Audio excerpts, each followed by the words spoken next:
Amigas y amigos, bienvenidos a un nuevo programa de Hablemos Claro. En nuestra temporada estival, ustedes ya saben, recorriendo las distintas ciudades en las que llegamos informativamente para ir entrevistándonos con cada uno de los jefes comunales. La semana pasada fue San Andrés de Giles, hoy estamos en Mercedes, en este programa que se puede ver a través de distintas plataformas, pero antes vamos a saludar a Daniel Ruiz, nuestro compañero.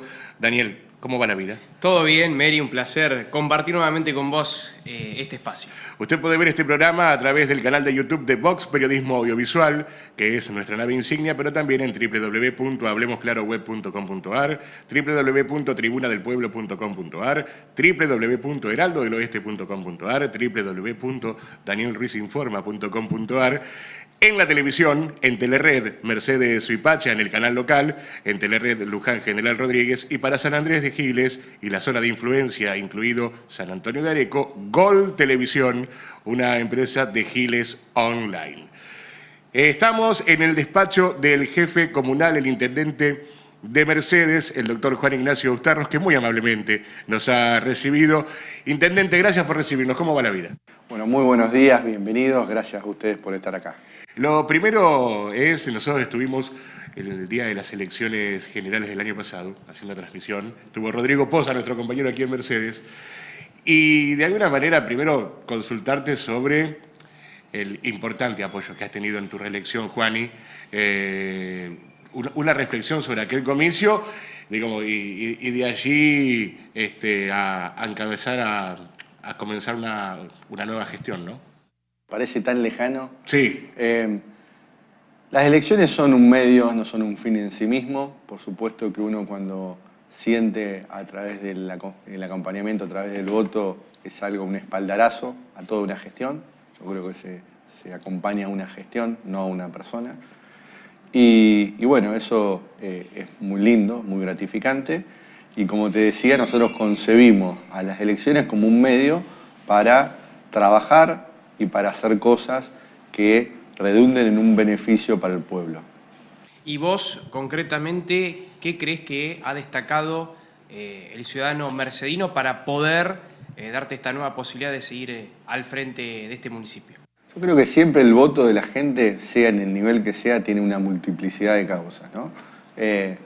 A mí no me gusta analizar de por qué nos votan a nosotros, porque es como hablar en primera persona, pero creo que se avaló una forma de gobernar, esto que nosotros hemos planteado desde el primer día allá en diciembre del 2015, de convocar a la unidad para trabajar por la ciudad, esto de una mirada de ciudad en el marco de un proyecto de país y poder, digamos, avanzar a paso concreto y poder hacer lo que la gente demanda y cuando no se puede hacer también plantear el porqué del no. Hay un concepto que siempre repasamos en cada nota que hacemos, que es, y lo decís mucho, lo de la comunidad organizada, ¿no? Para mí es estructurante en todo lo que hacemos la comunidad organizada. ¿Por qué? Porque el Estado tiene herramientas que son limitadas y la comunidad organizada a través de sus instituciones, a través del ciudadano de a pie, tiene una potencia muy grande para poder hacer cosas. Yo doy ejemplos concretos, a través del deporte con los clubes, a través del trabajo en educación con sociedad de fomento, con sindicatos, con iglesias, etc. Entonces creo que cuando uno construye un vínculo, que es uno de los temas más importantes hoy de estos tiempos, construir un vínculo que genere confianza, que genere entendimiento y que desde esa confianza y entendimiento haya capacidad para hacer algo, ¿no? Y eso que la unión hace la fuerza, para mí es una verdad que cuesta, es fácil enunciar, pero es difícil de sostener, ¿no? Pero creo que si vos me preguntás a mí, ese concepto de comunidad organizada donde el Estado se apoya en la comunidad y la comunidad se apoya en el Estado y se retroalimentan y pueden marcar una agenda positiva, una agenda de construcción, una agenda de esperanza, evidentemente eso representa un valor muy grande a la hora de elegir. ¿Y cómo construir este tipo de vínculos dentro de la comunidad, teniendo en cuenta que hoy se habla mucho del individualismo, por ejemplo? ¿Cómo ves esa mirada? Además, teniendo en cuenta que estamos pasando una situación bastante compleja en el plano nacional. Yo creo que la naturaleza humana somos seres gregarios, de que nos gusta vivir en comunidad, necesitamos a la comunidad por ahí. Hay veces que, y más con las nuevas tecnologías, estos nuevos tiempos donde se ha exacerbado el individualismo y se promueve mucho el individualismo, que es hermano del consumismo, ¿no? Se piensa más al ser humano como consumidor que como persona. Se plantea la felicidad a través de alcanzar objetos y no a través de fines espirituales, de fines distintos, de socialización.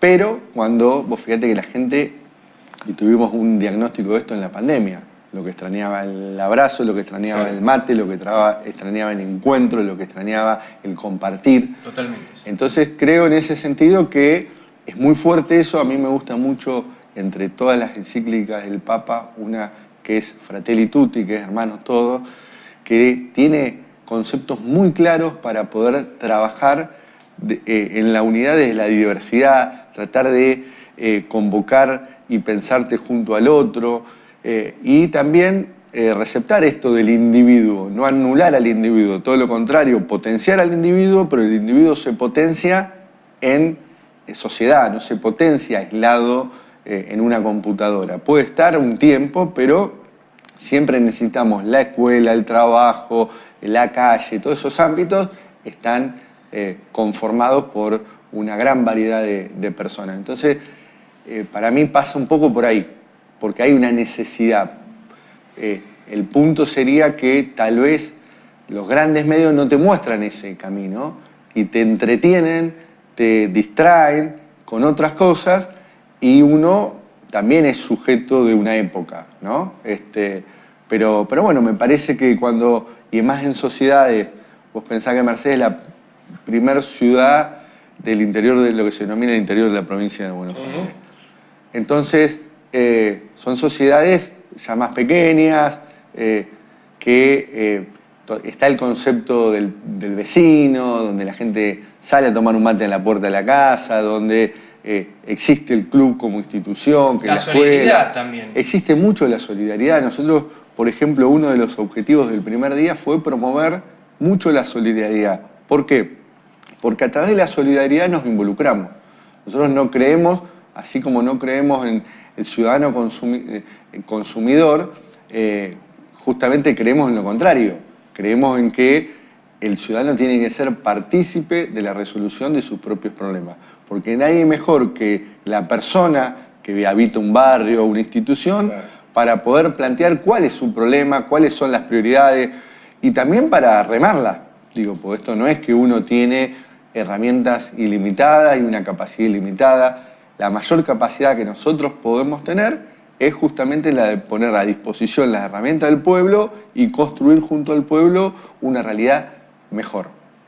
Bueno, se pone de relieve precisamente, digo, en este momento de estado de cosas, cuando digo, desde el gobierno nacional se ha planteado una cuestión totalmente, digamos, opuesta, o en sentido contrario a lo que venimos conversando, ¿no? Digo, esta cuestión de la limitación de los recursos, de este tipo de cosas, inspira a ir en este camino, ¿no? Sí, yo creo que hay mensajes a veces que son contradictorios, porque cuando vos hablas de libertad, en un sentido muy, muy liviano, porque vos decís, habla de libertad y después, no sé, recortás fondos educativos para todas las provincias. Digo, el fondo educativo es un fondo que pasaron 10 presidentes, lo sostuvieron. Es un fondo que hoy representa para un docente por un cargo 35.000 pesos. Entonces, de buenas a primeras, si todos reconocemos que lo más importante es la educación, ¿qué casta hay en la educación? Si digo, creo que la gran mayoría de los ciudadanos vamos a coincidir que para el desarrollo armónico de una sociedad, lo que hay que hacer es mejorar los indicadores de educación, como condición incluso para el desarrollo económico, el desarrollo cultural, el desarrollo social. ¿Por qué de buena a primera? Porque no salió algo como quería, decir, bueno, ahora castigo a los gobernadores y les saco el fondo educativo y le saco el fondo de transporte. Y no castiga a los gobernadores ni a los intendentes, se castiga al pueblo. Claro. Y en un contexto donde todo está difícil, porque por ahí hace 30 años la sociedad era distinta, era más estable, en el sentido de que no sé, uno no tenía tanto acceso a tanta información y buscaba referencias en autoridades que uno consideraba válidas para alguna comunidad. Bueno, hoy se puede también acelerar la bronca. Yo creo que si uno analiza la economía del país, bueno, es real que una gran parte de la población durante prácticamente 8 años tuvo una pérdida de poder adquisitivo. Entonces, bueno, eso tiene un costo en términos individuales, en términos sociales, y poder exacerbar, que para mí es un error muy grande, los odios, fomentar el odio, la división, digo, eso es peligroso. Eso es jugar con fuego en un contexto de una sequía muy grande, donde vos sabés que algo prende, porque eso prende, pero no sabés cómo termina, ¿no? De modo que creo que son muchas las cosas que hay que ver, que hay que seguir. Creo que uno de los roles nuestros en cada uno de los municipios, los jefes comunales, de convocar a todos los sectores, de poder generar el encuentro, el espacio de intercambio, de diálogo, de reflexión, de debate para la acción, ¿no? Establecer prioridades, porque hoy el contexto es muy distinto de hace unos años, ¿no? Uno está visualizando un 2024, yo te digo, ayer estuve en Buenos Aires, tuvimos una reunión y de qué hablamos. La quita del fondo educativo. Para Mercedes el año pasado fueron más de 400 millones de pesos, con lo cual nosotros pagábamos salario a los jardines maternales. Jardines maternales que son muy valorados por nuestra comunidad. Nadie te dice, che, en los jardines maternales trabaja la casta o es gente inútil que no sirve, todo lo contrario. Te podría decir, y no fue una creación nuestra, lo pongo porque es del anterior intendente Carlos Selva, y nosotros, como era algo bueno, lo sostuvimos, lo mantuvimos y tratamos de mejorarlo. Ahora, ahí ya tenés un recorte que, así como implica para cada municipio, también implica para el bolsillo de cada trabajador de la educación. Entonces, cuando vos, en términos de recorte, de ajuste, le sacás al trabajador, en este caso concreto el trabajador del sistema educativo, eso es dinero que sale primero del bolsillo de la persona y después de la comunidad donde vive esa persona. Y por lo tanto tiene menos capacidad de consumo. Vos tenés menos capacidad de consumo y vas a tener alguna persiana más de un comercio que se cierre. ¿Por qué? Porque hay menos consumo. Y esto es algo que no se pensó, no se piensa. Cuando se habla de dolarizar la economía del país, los pasos previos son estos. Es entrar en un ajuste, y para hacer un ajuste están haciendo todo lo que están haciendo, ese ajuste va a generar una recesión. Entonces, vos me decís, la dolarización es la respuesta a los problemas de la Argentina bajo ningún punto de vista.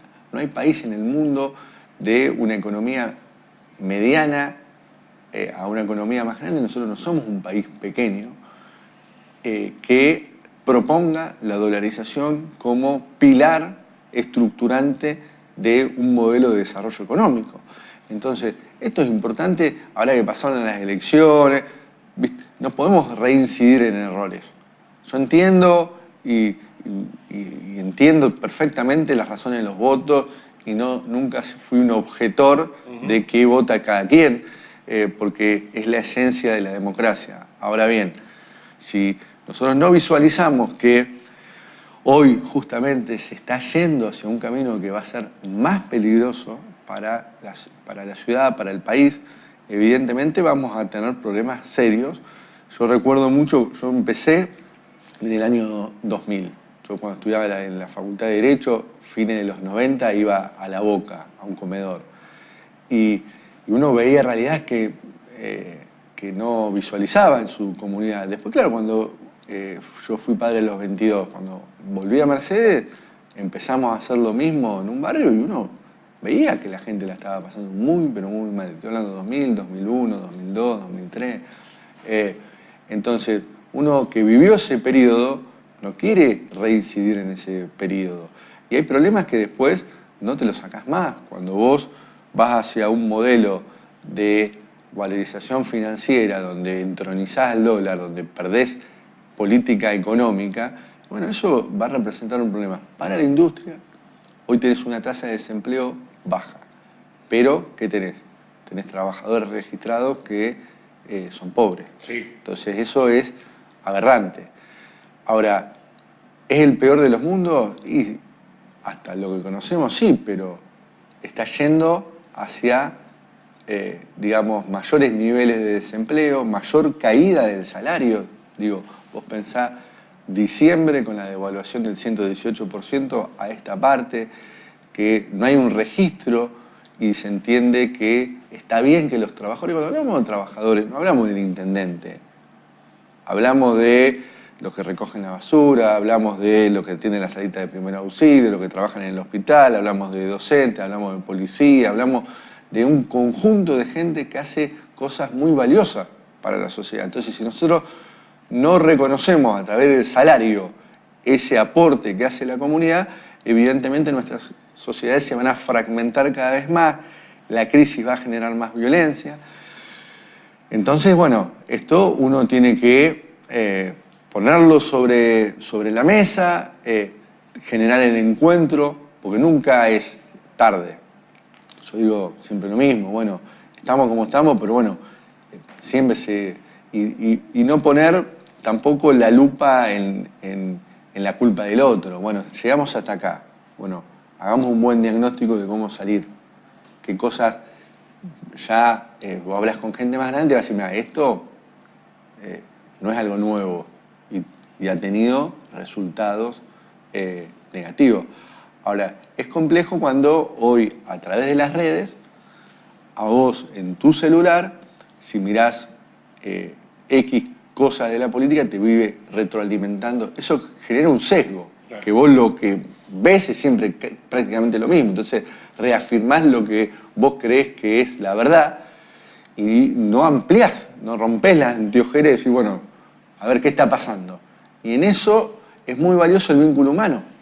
Digo, cuando vos conocés a otra persona que piensa distinto y ves que él piensa distinto, pero es genuino, pero sufre, le duele lo que está pasando, vos decís, bueno, tengo que llegar a un entendimiento con esta persona.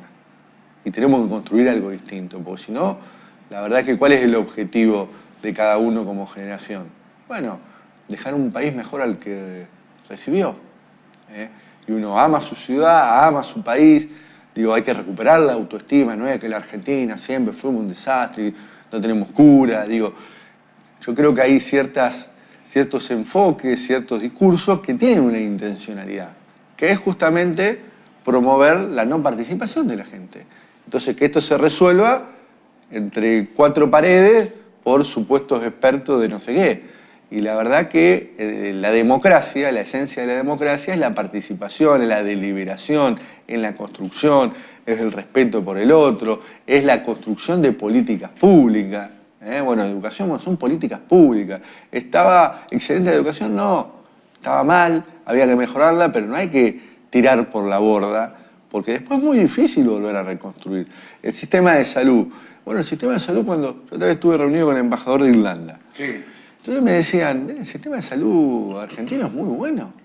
Claro, uno conoce esto, entonces dice, bueno, me atendieron mal, tardo tiempo, y hay problemas, y a veces el problema que parece abstracto, que es el problema del dólar, hace que ciertas importaciones no lleguen de medicamentos, de prótesis, claro. Entonces la gente tenga que esperar. Ahora, cuando vas al sector privado, también a mí me pasa a veces con los traslados de ambulancia. No es que el privado te hace un traslado en media hora del hospital y que el Estado tarda 15 horas.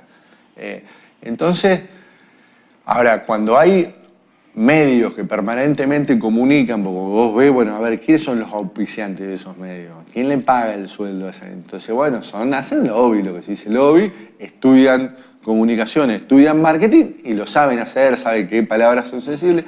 Entonces, yo creo que eso, para atemperarlo un poco, cuando uno se encuentra con el ciudadano a pie, con el vecino, con la persona, y empieza a reflexionar, a compartir miedos, angustia, pero también proyectos, sueños, experiencia, bueno, ahí se conforma lo que una sociedad necesita para salir adelante.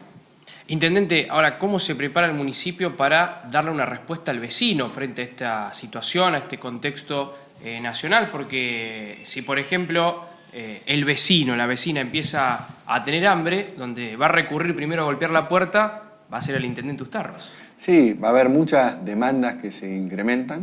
Esto evidentemente y lamentablemente es así.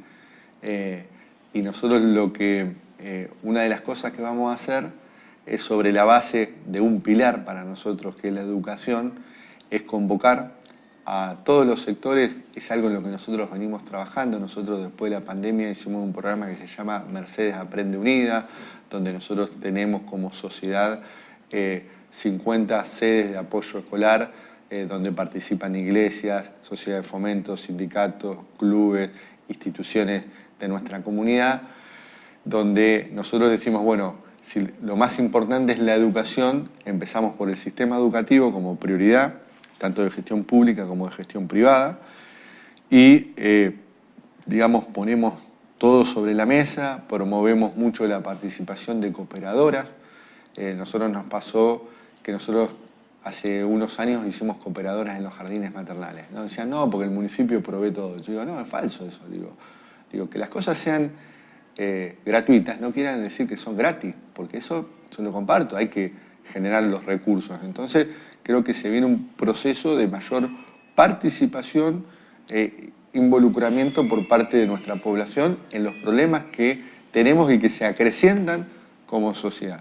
Entonces creo que va a ser la educación uno de los ejes centrales para promover la participación, para construir la unidad, para dar mejores respuestas a problemas que son cada vez más complejos, cada vez más pesados y cada vez más difíciles, pero sin perder la construcción de una armonía en la sociedad.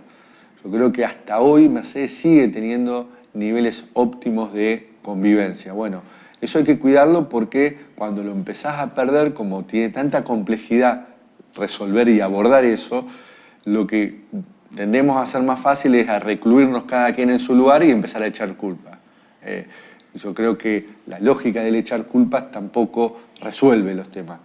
Ahora bien, también hay que tener conciencia de por qué pasan las cosas, por qué los problemas se agravan, pero fundamentalmente, además de conciencia, ser coherentes en el hacer y marcar una agenda que sea propositiva, una agenda que en este contexto de a veces de oscuridad, de sufrimiento, bueno, promueva algo de esperanza, una luz de esperanza para convocarnos a decir, bueno, nosotros podemos aportar nuestro granito de arena para edificar un presente y un futuro mejor.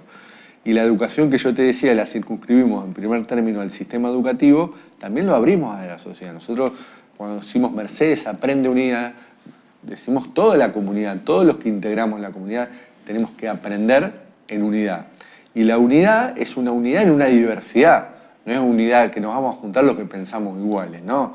Vamos a convocar a todos los sectores y sobre la base del respeto, sobre la base del entendimiento, sobre la base de saber abordar los conflictos. Esto es algo que nosotros hemos aprendido en la pandemia. Fíjate, si vos ves los números económicos de la pandemia, eran números rojos.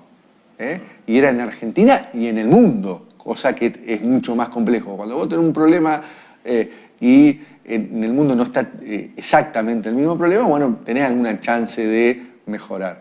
Entonces hoy, si bien tenemos los números económicos en rojo, tenemos posibilidades, digo, así como el cuerpo tiene memoria muscular, bueno, yo creo que nosotros como pueblo tenemos memoria de que hemos estado mejor y que podemos estar mejor y que Argentina supo ser un gran país y que puede volver a ser un gran país. Bueno, ¿por dónde hay que empezar? Por el metro cuadrado donde está cada quien y donde uno siente el deseo de hacer cosas, de participar, de construir. Y bueno, ¿tocan tiempos difíciles? Sí, por supuesto que tocan tiempos difíciles, pero hay que hablar con la mayor simpleza y naturalidad posible, hay que escuchar, por sobre todas las cosas, mucho, hay que escuchar mucho a esos jóvenes, a ver qué es lo que están viendo, qué es lo que están sintiendo, qué es lo que están pasando, y poder armar una agenda de cara al futuro que creo que es lo que más necesitamos como sociedad. ¿Cuál es el impacto del anuncio del Gobierno Nacional respecto a la supresión total de la obra pública en Mercedes, digamos? Porque hay distritos en donde el Gobierno Nacional tenía en ejecución o licitadas, hay una veintena de obras que están totalmente paralizadas. ¿Cuál es la situación en Mercedes, intendente? Mira, la situación en Mercedes es muy grave porque dentro de las obras nosotros, primero, a ver, la obra pública genera empleo. Sí. Vos estás hablando de una pérdida de 200.000 empleos, en Mercedes son más de 200 trabajadores, que es muchísimo, es como si te hubiese cerrado una pyme grande. Además de generar empleo, mueve economía, porque compra materiales, esos materiales se producen y generan empleo, y además genera bienestar. Digo, cuando vos haces una obra de cloaca, una obra de pavimento, una obra de un espacio de infraestructura en un barrio, de una escuela, etcétera, genera bienestar. Entonces, según la estructura económica e impositiva de nuestro país, donde tenemos arriba de todo el Estado Nacional, después las provincias y por último los municipios, todos nosotros, los que integramos este hermoso país, aportamos más al Estado Nacional, en menor medida al Estado provincial y en menor medida al Estado municipal. Entonces, cuando el Estado Nacional, que es el que más recursos administra, empieza a achicar esa torta que se distribuye a las provincias y a los municipios, evidentemente tiene un impacto. Cuando hablamos de obra pública, hablamos de cosas centrales, como por ejemplo vivienda. Bueno, yo he tenido reuniones, estamos hablando de retomar, porque hay obras que están en un 80%, claro, en un 90%, en un 70% de ejecución. Y bueno, nosotros tenemos la expectativa y la esperanza de retomar obras. Sabemos que no va a ser el 100% de las obras que tenemos. Por eso, cuando planificamos las obras, nosotros fuimos muy conscientes de muchas cosas. En algunos temas, como el tema vivienda, tomamos la decisión con el riesgo. ¿Por qué?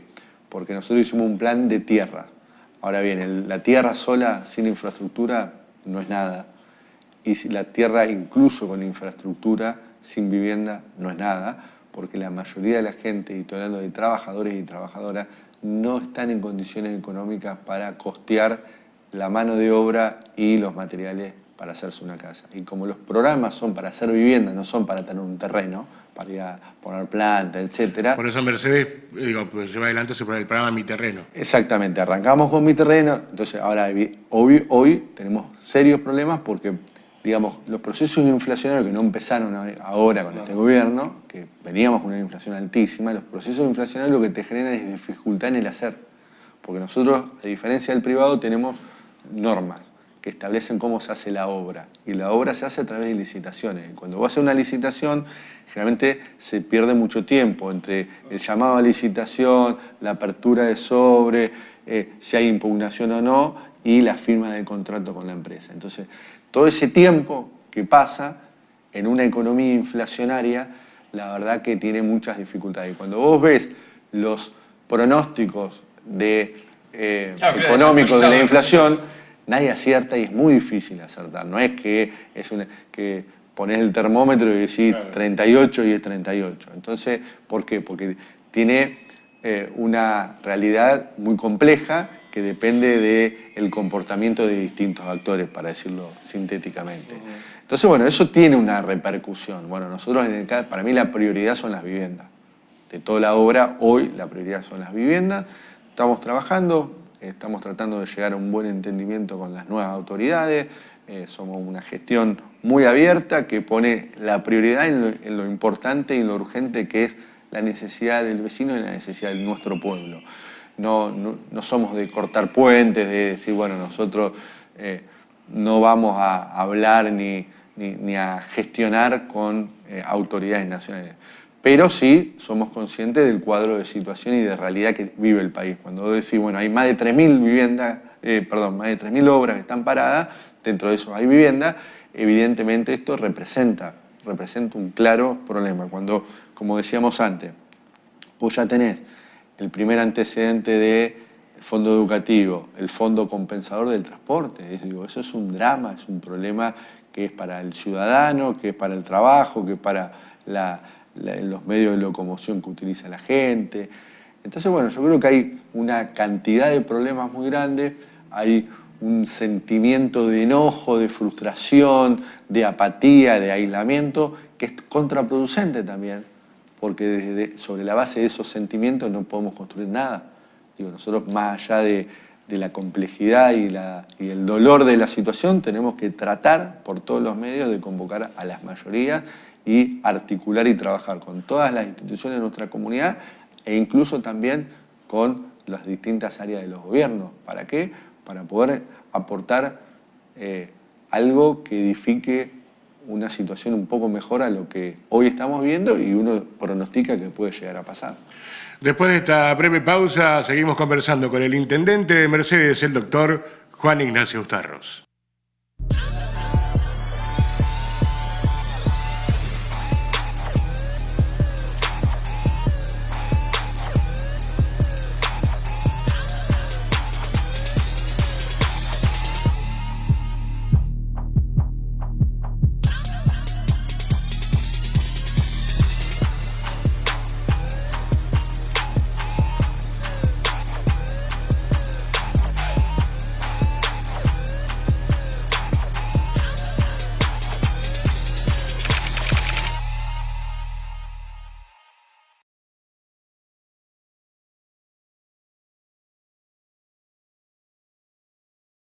Los mosquitos que transmiten dengue, zika y chikungunya se crían en recipientes que juntan agua. Por eso, para cuidarnos, es importante que tapes, des vuelta o elimines todos esos recipientes de tu casa y que mantengas las canaletas, los desagües limpios y deseches neumáticos en desuso. Además, si tenés mascotas, acordate de cambiarle el agua todos los días. Municipio de Luján.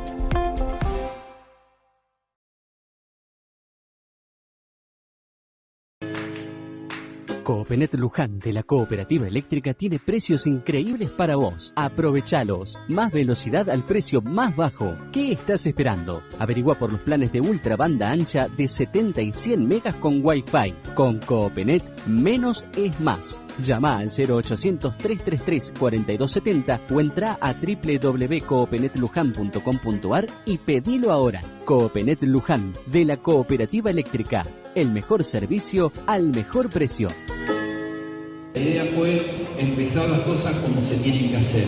Realmente es motivo de festejo, habla de la planificación hacia el futuro, ¿no? Una respuesta sólida, concreta, objetiva, pensada, planificada. Y que apuesta no solamente a lo que es la industria, sino a cada uno de los integrantes. Crecimos desmedidamente, es importante que se ocupe, que se haga. Que se ordene, que se piense. Felicitarlos por el trabajo que realmente es arduo, que abarca muchas áreas para llegar a un código mejor que nos ayude a todos.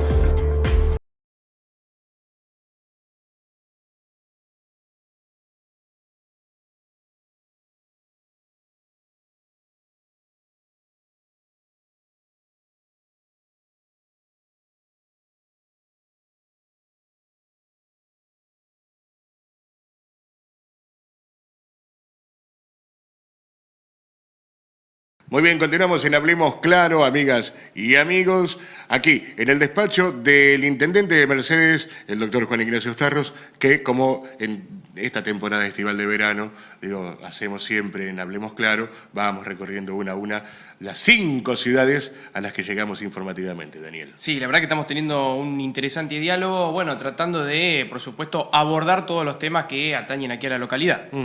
Adelante usted. No, le quería consultar concretamente acerca de esto de, como decías recién, ¿no? No nos cerramos al diálogo con el Gobierno Nacional, por ejemplo, para que se puedan concluir estas obras que ya estaban en marcha.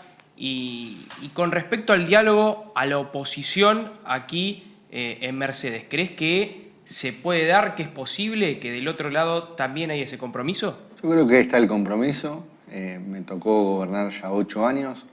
Siempre gobernamos prácticamente sin tener la mayoría en el Consejo Deliberante y hemos contado con la colaboración en diferentes momentos. Lógicamente no van a hacer todo lo que uno plantea, pero en términos relativos ha sido y es muy buena la relación, y yo soy una persona que me ocupo mucho de tratar de generar todos los puentes necesarios para que no exista una discusión bizantina, una confrontación innecesaria. Que la política implica administrar el conflicto, por supuesto. No existe el consenso de todo. Claro. Pasa desde una familia hasta un lugar de trabajo o cualquier institución. Pero creo que lo que define la calidad de de una democracia, de una sociedad, de una institucionalidad, es, bueno, ¿cómo administramos el conflicto? Frente al conflicto, ¿qué hacemos? ¿Nos paramos y nos vamos de la mesa y nos revoleamos con algo? ¿O decimos, mirá, yo pienso esto, te respeto, vos pensás esto, no coincidimos, y después el hecho de no coincidir sobre un punto no inhabilita que después pueda, digamos, coincidir o parcialmente sobre algunos temas y decir, bueno, esto me parece bien. Creo que es fundamental eso. Y las comunidades más pequeñas tenemos la posibilidad de que lo personal sea un punto de partida para mejorar lo político. Al revés, ¿no? Claro. Yo veo que a veces desde lo nacional o de otro espacio más macro hasta se agrede en términos personales. Entonces cuando hay una ruptura en términos personales, yo te ofendí a vos, y después es muy difícil reconstruir porque todos somos personas, estamos atravesados por emociones, estamos atravesados por sentimientos y bueno, si te enojás y decís, che, la verdad que no quiero saber nada con fulanito o con fulanita, es muy difícil después poder sentar. Entonces, cuando uno ve el cuadro de situación que tenemos, y te estoy hablando de diciembre del 2015 cuando asumimos, ¿no? Sí. Que siempre hemos tenido problemas, siempre hemos administrado con dificultades, que tuvimos los primeros 4 años gobierno nacional y provincial en contra, tratamos de hacer lo mejor que pudimos, después nos vino una pandemia, después la economía no anduvo bien, no terminó bien, por eso la gente terminó eligiendo, y ahora empezamos con todo este nuevo baile. Entonces vos decís, bueno, si en este contexto donde la gente realmente está sufriendo, la está pasando mal, yo percibo este clima de, ¿viste? Por un lado, gente que tiene esperanza, pero lamentablemente para mí esa esperanza no se va a dar y ojalá que me equivoque. Porque, a ver, estamos en el mismo barco.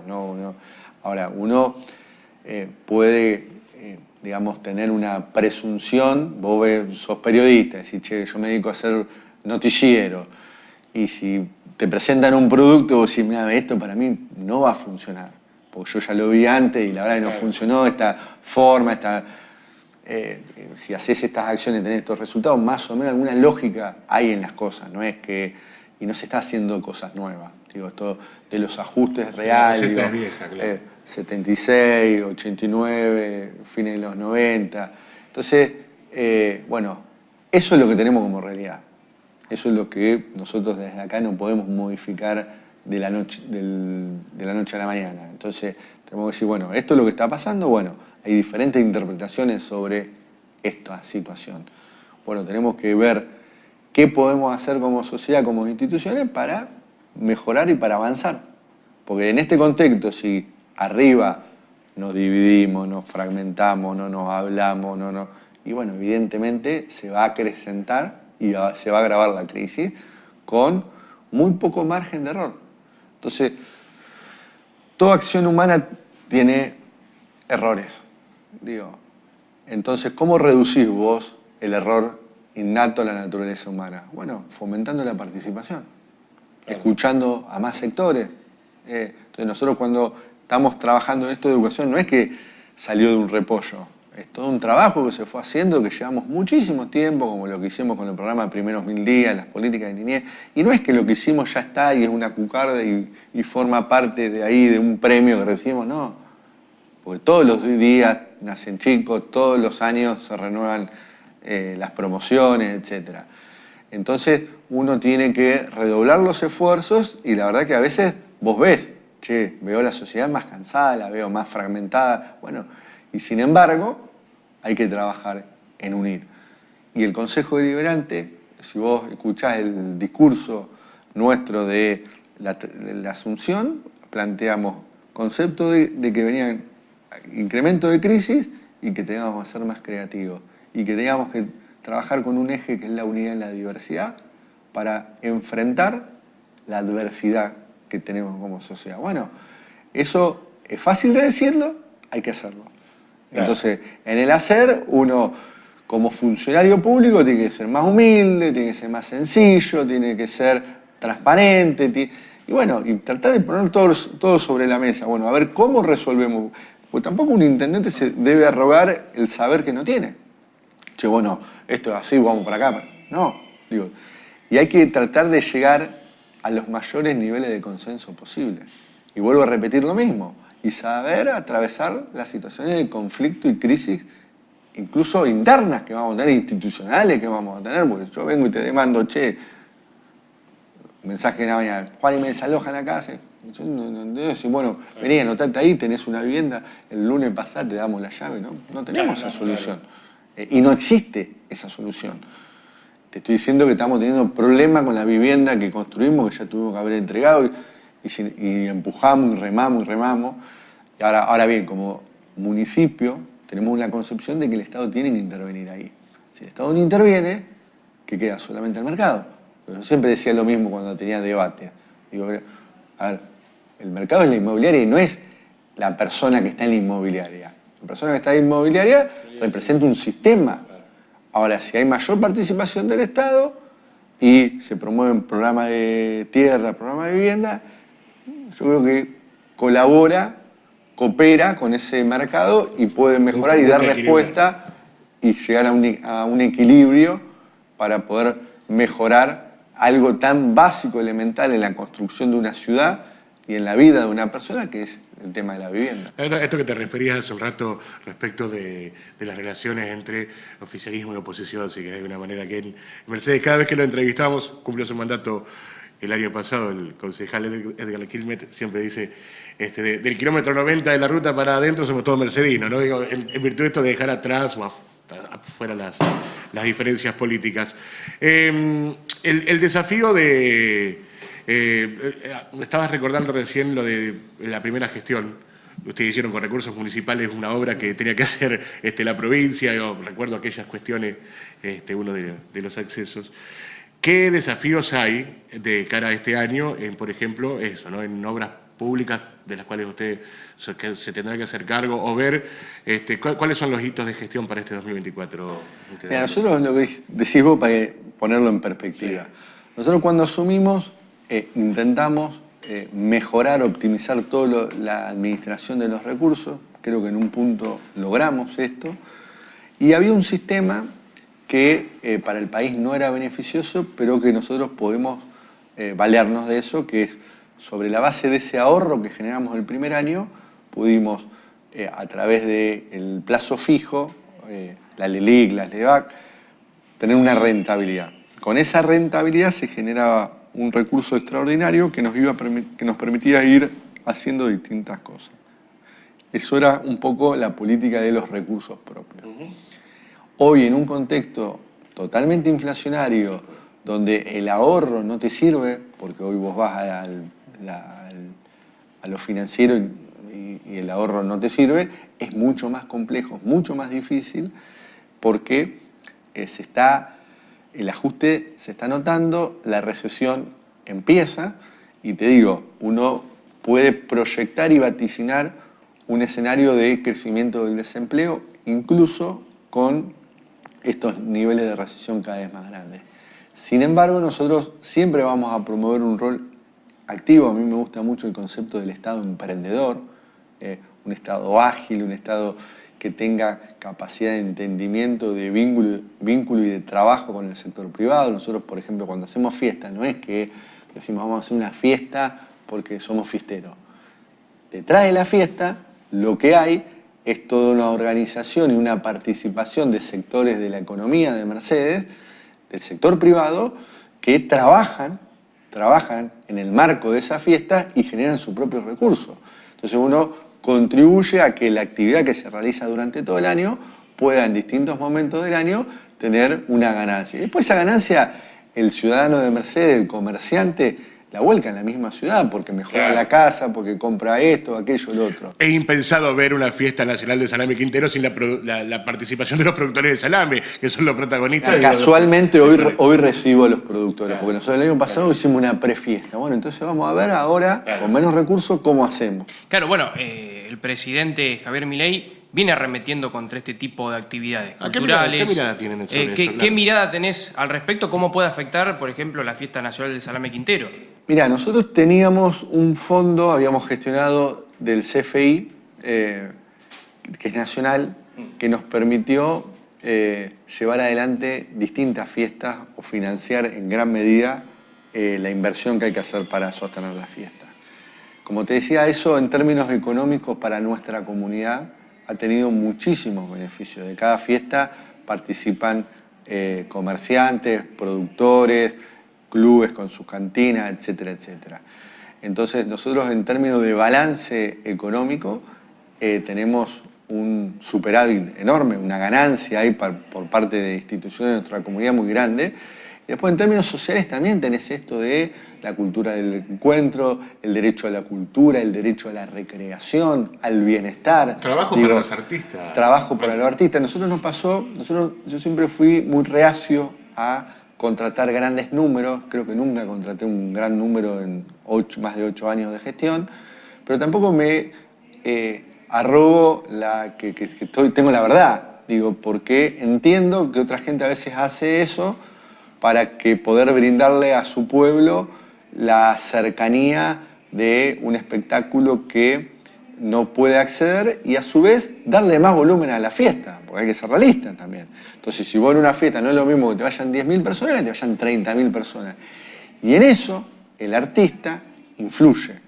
Nosotros lo que tratamos de hacer por una cuestión, en un punto también económica desde que arrancamos, es que el artista sea la fiesta en sí misma.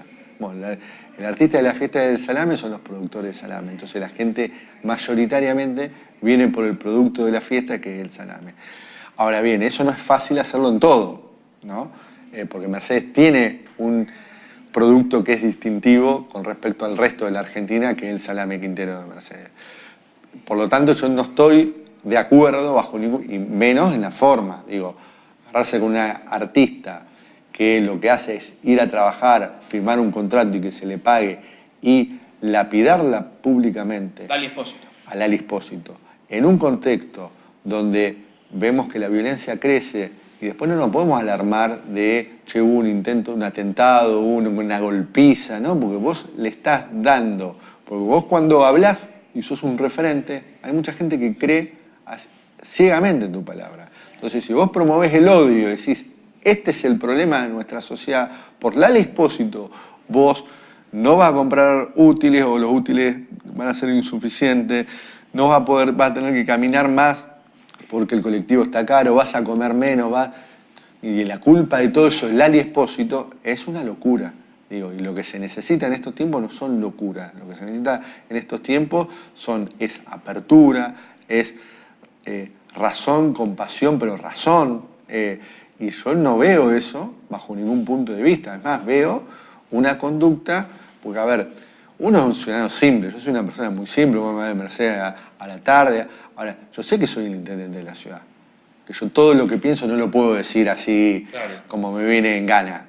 ¿Por qué? Porque soy un cuatro de copas, soy un intendente de una ciudad mediana, digo. Pero bueno, yo valoro las instituciones, uno tiene que ser respetuoso, uno va por la calle, trata de saludar a la gente, de escuchar lo que la gente te plantea. Porque muchas veces me he enojado con cosas que se han dicho que eran mentiras y uno ha salido así a diestra y siniestra, digo. Y eso forma parte también de lo que necesitamos como sociedad. Porque nosotros no podemos decir, che, bueno, como me gusta no digo nada. No, pará, es una conducta, vamos a llevar al plano del deporte. ¿Es una conducta antideportiva? Bueno, una conducta antideportiva. Digo, el técnico de la selección no puede revolear un botellazo, un piedrazo al jugador rival, no. Y la violencia verbal, estigmatizar, cargar toda la responsabilidad, la culpa, porque después en la sociedad existen los chivos expiatorios. Entonces, bueno, hay gente que lo va a interpretar literalmente a ese mensaje. Entonces su odio y su bronca la va a canalizar sobre el Lali Espósito, sobre un artista. Entonces, creo que es, digamos, jugar con fuego en un contexto de sequía muy grave. Por lo tanto, creo que haría muy bien en inmediatamente pedir perdón, como se disculpó con el Papa, con, bueno, distintas cosas, bueno, inmediatamente. Y después uno sabe que no hay tanto margen de error. Puede pedir perdón una vez, dos, pero no te lo puedo pasar pidiendo perdón. Claro. Digo, más desde prefiero el perdón a la soberbia y no reconocer nada de nada, pero evidentemente se está agrediendo y se está generando violencia. Digo, porque, digamos, no me acuerdo cómo le decía, Lali Depósito. Sí. Digo, soy el presidente. Digo, creo que, y ojo que yo no te lo está diciendo alguien solemne. Yo no creo en la solemnidad, creo que las sociedades evolucionan, uno tiene que ser simple, sencillo, pero no descalificar, no generar odio, no generar violencia, pues eso es justamente las antípodas que cualquier persona quiere evitar. Volvemos, habíamos hecho este paréntesis a estos desafíos que te trae este 2024. Digamos, por ejemplo, en obra pública. Mira, en obra pública nosotros, te decía, el desafío, la prioridad va a estar puesta en vivienda. Sí. Estamos poniendo toda la fuerza en eso. Después ir finalizando algunas con recursos propios lo que quedó paralizado. Hay obras por magnitud que el municipio no puede hacer. Después con provincia estamos gestionando mucho. La provincia, cuando nosotros tuvimos el tornado, la tormenta, mejor dicho, sí, allá en diciembre, nos asistió con chapas para más de 300 vecinos que se les voló el techo de la casa. Qué tremendo. Fue tremendo. Y yo siempre digo, mira, si nosotros no hubiésemos tenido esa asistencia del gobierno nacional, y esto lo digo sin ánimo de polémica, pero el gobierno nacional no nos mandó ni agua ni vela. Nosotros había momentos que necesitamos agua, vela, cosas elementales, y todo cuesta y todo. Y ¿sabes quién nos ayudó? Nuestra propia sociedad. Iba al lugar, al centro, que es el Unzué, acá en Mercedes, iba y llevaba cosas y colaboraba y ayudaba y hacía. Y la misma gente que se le volaba la chapa sabía que, pues yo le decía, mirá, me acuerdo en aquel entonces, creo que 60.000 pesos valía cada chapa. Y digo, mirá, son 10 chapas, son 600.000 pesos. No es que soplar y hacer botella y que para nosotros es fácil, que nosotros, Juani dice, se puede, listo, firmo el cheque, digo.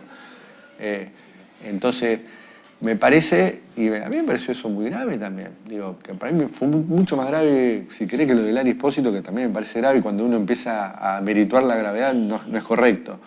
Ir y decir, che, ustedes se van a arreglar con sus propios recursos, una afrenta muy grande donde murió gente. Digo, nosotros si no nos asistía el gobierno provincial no podíamos, no es que no podíamos, los mercedinos somos haraganes, holgazanes, vagos, no, porque es una cuestión objetiva. Digo, si vos se te prende fuego la casa, y bueno, lo más probable es que no la puedas volver a hacer. Y nosotros como municipio estamos tratando de asistir esa emergencia, esos dramas, y cada vez con menos recursos. Eso es evidente, porque por la economía. Porque la inflación te come los recursos existentes y todo tiende a mayores niveles de recesión como condición y como receta para apagar la inflación. Te quería consultar, ya volviendo un poco más también a lo nacional, ¿cómo ves el peronismo y qué postura crees que tiene que tomar de aquí en más? Si puede surgir algún nuevo liderazgo también en ese plano. Yo creo que el liderazgo siempre surge más en contextos de mucho movimiento, de mucha crisis, de muchas idas y venidas. Creo que el peronismo arranca con una autocrítica de por qué perdió la elección. ¿Por qué crees que perdió la elección? Yo creo que hay muchas razones. Yo soy una persona que las críticas me gusta hacerlas puertas para adentro, pero digo, no tengo problema tampoco en reconocer que nosotros llegamos a diciembre del año 2023 con serias dificultades en el orden económico que hizo que mucha gente diga, bueno, lo que creía en el del 2019, en el 2023 no lo logré cumplir y bueno, eso hizo en parte que una parte significativa del electorado que nos acompañó se haya ido a elegir otra propuesta. Creo mucho que hay que trabajar en programas de gobierno, porque el programa de gobierno es la mesa de trabajo. Es donde vos empezás a visualizar una idea y decís, bueno, che, a ver, vamos a hacer esto en educación. Bueno, ¿qué se hizo antes? ¿Qué se puede hacer? Digo, focalizar más en los temas concretos del desarrollo de una comunidad. Creo que eso por ahí nos faltó como crítica medular y estructural del resultado. Y después, bueno, creo que son tiempos de mucha escucha, te lo vuelvo a decir, con valores sencillos, de la humildad, de la transparencia, de estar cerca, estar codo a codo con quien querés representar. Digamos, yo no puedo representar a la gente desde mi despacho y ocupo mucho tiempo en mi despacho. Trato de tener mis sentidos vinculados con nuestro pueblo. Y es difícil, sí que es difícil, porque hay un nivel de demanda. Uno es una persona que llega un momento que yo a veces a la gente le digo, no es que no te quiera escuchar, a veces no te puedo escuchar porque ya no me da mal la cabeza. Claro. Digo, es así. Entonces uno cuando sale tiene que estar preparado a que, Juan, y yo sé que no es el momento, porque es la frase que más escucho, y uno, como es un servidor público y uno eligió el lugar, yo siempre digo lo mismo, a mí no me fue a buscar el pueblo y me trajo en anda al municipio. Fui, me presenté, hice un plan de gobierno, planteamos cosas. Entonces uno tiene que sostener eso, ¿no? Y a veces cuando el río está tan revuelto, hay tanta dificultad, es más difícil para todos, sí, ¿no? claro. Porque vos salís, te dicen, che, te frena Eder. A mí me pasa a veces que, no sé, tenemos una actividad y vos salís de la Muni y haces una cuadra y sabés que 10, 15 minutos por ahí perdiste. Y vos como le decís a la gente, che, me están esperando. A veces yo se lo digo, che, voy a una escuela, no puedo llegar media hora tarde, ¿entendés? Pero bueno, creo que hay que repensar las cosas, hay que trabajar mucho de puertas para adentro y fundamentalmente con nuestra comunidad. Poner los oídos, poner los sentidos al servicio de nuestro pueblo, rearmar todo lo que tenga que ver con la esperanza de lo que necesitan nuestras comunidades, nuestros pueblos, nuestro país, y fundamentalmente tampoco permitir que, yo planteo como, si vos me decís, Juan, ¿y cuál es lo que más te preocupa? Bueno, que vayamos hacia un proceso de lo que fue la convertibilidad para después la dolarización. ¿Por qué? Porque viví la experiencia de los 90, era joven en los 90, y el industricidio, la caída del empleo, todo eso lo viví. Y sé que después es muy difícil recuperar. Digo, es como todo, construir es muy difícil, después se destruye y volver a reconstruir es complejo, ¿no? Entonces creo que ese sería digamos, la principal alerta, que no en vano se cayó la ley Ómnibus, porque hubo mucha prepotencia, porque hubo no diálogo, porque no estamos hablando del peronismo, estamos hablando incluso de fuerzas que acompañaron al gobierno, que dijeron no, de esta forma no, así no, todo esto no. Digo, no es. Decreto de necesidad de urgencia es una aberración jurídica, una aberración política. Ahora, si vamos a discutir en términos mediáticos, la verdad que no se dan discusiones fértiles. Y uno creo que tiene que tratar de generar discusiones que sean jugosas, que tengan un aprendizaje y que puedan alumbrar un horizonte distinto. Bueno, esta cuestión de la ley ómnibus dejó al descubierto, digamos, lo endeble de la estructura política del gobierno, digamos, la impericia, de no han podido ni siquiera avanzar en esa cuestión, ¿no? Sí, por supuesto. Y después, como todo, hay algunas cuestiones que uno puede decir, bueno, en esto puedo estar de acuerdo. Claro. ¿Entendés? Pero bueno, creo que amerita otra forma de abordar la realidad. Yo digo, siempre ahora tenemos mayoría, que en realidad empatamos y desempatamos con el presidente del Consejo Deliberante, pero así todo con mayoría me va a manejar de la misma forma. Implica una gran responsabilidad. No, aparte porque es mejor. Claro. Digo, siempre el entendimiento es mejor que el conflicto. Entonces después cuando aparece el conflicto, abordaremos el conflicto, pero no vaya el conflicto por el conflicto mismo. Y te digo que a nadie le sobra. Y uno tampoco se cree el dueño de la verdad. Porque vos no es que vos concebís una idea y después esa idea, ¡plac!, se hace real. No, hay todo un tránsito desde lo que se concibe como idea hasta poder plasmar en una materialidad, en algo tangible que se vea. Y para que eso se logre, hace falta muchas manos, mucho empeño, mucha gente que aporte, que construya. Y yo creo que este es el espíritu que nosotros tenemos que recuperar de nuestra sociedad, un espíritu constructivo. forjador de presente y de futuro. Un gran mensaje para el cierre de la entrevista. Doctor Juan Ignacio Starros, intendente de Mercedes, gracias por recibirnos. Gracias. Nosotros nos vamos, volvemos la semana que viene. Así es, ¿Le parece? ha sido un placer, ¿eh? Un placer, querido Daniel Ruiz. Hablemos claro, una producción de nuestro amigo Rodrigo Ignacio Poza, que hoy le dimos franco. Daniel Ruiz en la conducción. Mi nombre es Juan Bautista Meri, colaborando.